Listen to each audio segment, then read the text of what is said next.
Hi, history students. I wanted to just do a little tutorial video on your lessons today.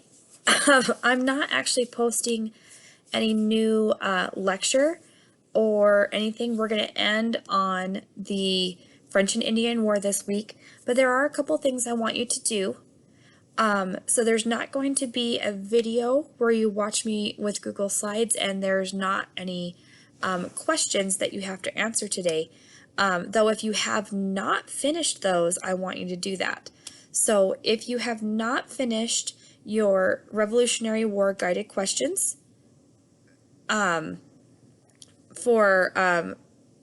learning hard lessons, okay, Chapter 4. If you have not finished these guided questions, Chapter 4, please do that.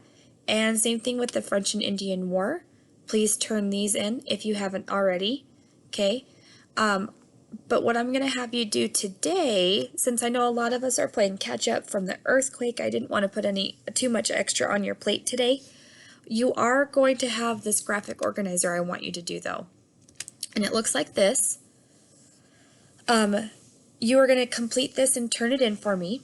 These are the 4 vocabulary words that we have learned up until this point.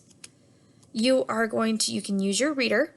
Your reader again is found right here, right underneath Revolutionary War reader, right here. Okay, here's your reader. You can use your reader to find the definition of these. You can put them in your own words as long as they're correct. You don't have to put the exact definition that you find in the book. And then the last 2 here, the French and Indian War and then the Treaty of Paris. These are 2 things we learned about. In 1 to 2 sentences, this is what I want you to tell me. Who fought each other in the French and Indian War? And what was the war fought over? What did each of them want, and what caused them to go to war? Okay?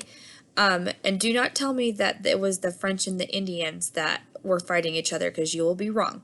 Okay? And then the Treaty of Paris. Can you tell me, I want you to write me just a sentence or 2 here. Explain, what did the treaty do? What did this Treaty of Paris do? Now, if you watched our lesson from yesterday and you answered your questions from yesterday, you should be able to answer these 2 questions pretty easily. Okay? If you didn't, I would go back and watch that lecture, and I would go back and look through your reader to find these answers. And you definitely can use your reader for this. You also have today a quiz. Every week we have a quiz, right? Well, your quiz is I'm not gonna have you go into Mastery Connect. I want you to go ahead and complete your quiz here on Google Classroom, and it's right here, Revolutionary War Quiz. Both of these assignments are due today, so please get these completed along with your guided questions. If you haven't finished them, that's what I would do now. Now, remember at the beginning of the week I said if you stayed on task, you probably wouldn't feel so overwhelmed. If you haven't done any of your questions this week, now you have a lot on your plate today. And that was your choice, remember, to wait until the end of the week to turn things in. So I am looking for things. If I do not receive anything from you after the end of today, I'm probably going to reach out to parents to see if you need any assistance turning things in. But I will say that yesterday I saw a lot of great things. I saw a lot of people taking ownership of their learning.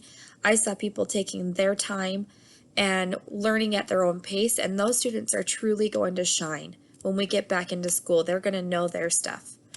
So for everybody that is working really, really hard this week, thank you so much. And I hope all of you have a wonderful weekend, and I'm sure I will see some of you on Go Guardian today.